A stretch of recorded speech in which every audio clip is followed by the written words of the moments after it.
भला और बुरा कब कहते हैं? जो चीज़ हमारे हित के मुताबिक गुजर जाए तो अच्छी है, और जो हमारे हित की नहीं हो तो बुरी है।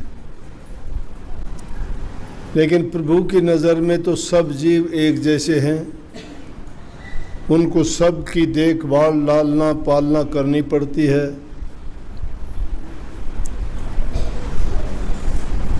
परंतु उन सब से बढ़ के इंसान को तो तोहफा दिया है उन्होंने।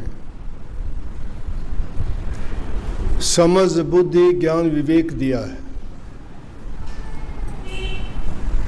दूसरे जीव जंतु, पशु पक्षी,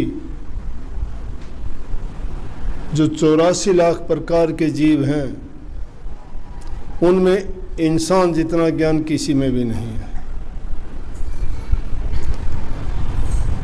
ये एक ऐसा अवसर है कि इसी में रह के इंसान के चोले में ही आके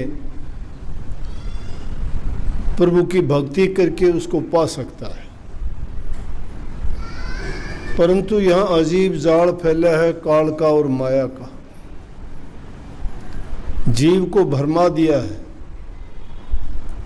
अनेकों प्रकार के इसमें ऐसी व्याधियां लगा दी हैं। व्याधि बीमारी को कहते, बीमारी सिर्फ शरीर की नहीं होती, मन की बीमारी इससे भी ज़्यादा है। शरीर की रोग और बीमारी का तो इलाज इंसान कर सकता है, लेकिन मन की बीमारी का इलाज बड़ा कठिन है, बड़ा मुश्किल है। कितने दुश्मन पैदा कर दिए जिनके साथ मन को बड़ा संघर्ष करना पड़ता है।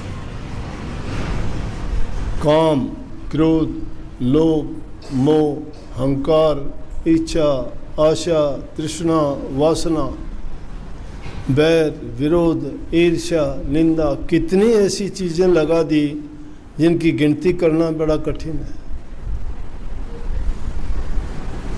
इंसान का पता ही नहीं लगता वो किस बीमारी का रोगी हो गया। कोई ईर्ष्या की आग में जलता है, कोई क्रोध के कारण अपने समस्याएं खड़ी कर लेता है, कोई लोभ के कारण आके डूब जाता है, कोई मोह के बंधन में फंस के मर जाता है, किसी को अहंकार ही हो जाता है। इसीलिए जो वाणी थी थोड़ी देर पहले आपने सुनी, वो संतों की वाणी है, संत वचन है। संत वचन जीव के बड़े हित का है। अगर वो गौर करें तो उसको बड़ा लाभ देता है। इसीलिए कही कि मैं नित्य कहूँ समझाए छोड़ दे मेरा मेरी रे।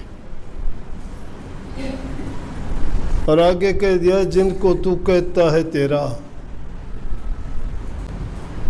अपना जिसको कहता है वो रैन का सपना है, वो पानी का बुलबुला है इंसान का जीवन। किसको अपना कहें? अपना कोई नज़र ही नहीं आता। अपना तो वो होता है जो साथ रहे। साथ तो हमारा शरीर भी नहीं रहता। ये शरीर भी रूह के ऊपर एक कवच का ही काम करती है और कुछ नहीं है। जीव के ऊपर ये तो एक पिंजरा है, जिस पिंजरे में कैद है। वो पिंजरे का पंछी है, वो परेशान है। लेकिन प्रभु की कृपा देखो, इंसान एहसान ही नहीं मानता है। दुनिया भर के और परपंचों में पड़ जाता है। लूट खसूट में लग गया, बेईमानी में लग गया, ठगा बगी में लग गया, नीत हराम कर ली, मेहनत करके कमा के खाना नहीं चाहता। अच्छे विचार, अच्छा जीवन कैसे बनेगा? प्रभु की भक्ति में जाने से पहले, उस रास्ते पे चलने से पहले इंसान को अपने आप को सुधारना पड़ता है। खनिज पदार्थ जो पृथ्वी से निकलते हैं, सोना, चांदी, अबरक, लोहा, कोई भी चीज़, उनमें मिलोनी होती है, मिट्टी की मिलोनी होती है। कोई भी चीज़ जितने भी निकलती हैं चीज़ें, उनमें अनेकों पदार्थ मिले होते हैं। उनको कहीं गर्म करके, कहीं छान के, कहीं उबाल के, कहीं उनको अलग अलग करके उसका सार जब कहीं निकाला जाता है, इतना आसान नहीं है। इसी प्रकार से इस जीव को भी प्रभु की भक्ति की ओर जाने से पहले जो इसके अंदर मिलोनियां आ गई हैं उनको दूर करना पड़ेगा।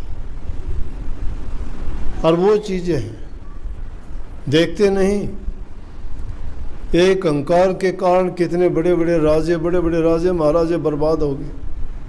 रावण को अहंकार हो गया कि मेरे जैसा बलवान नहीं दुनिया में कोई भी, मैंने देवताओं को भी कैद कर रखे है, मैं चाहूँ तो पवन देवता हवा चलाता है, मैं चाहूँ तो इंद्र बरसात करता है, और कहता है कि मैं अगर चाहूँ तो विश्वकर्मा मिनटों में महल मकान बना के तैयार करता है। हनुमान जी लंका को जलाते हैं, अगले ही सुबह तक विश्वकर्मा तैयार कर देता है।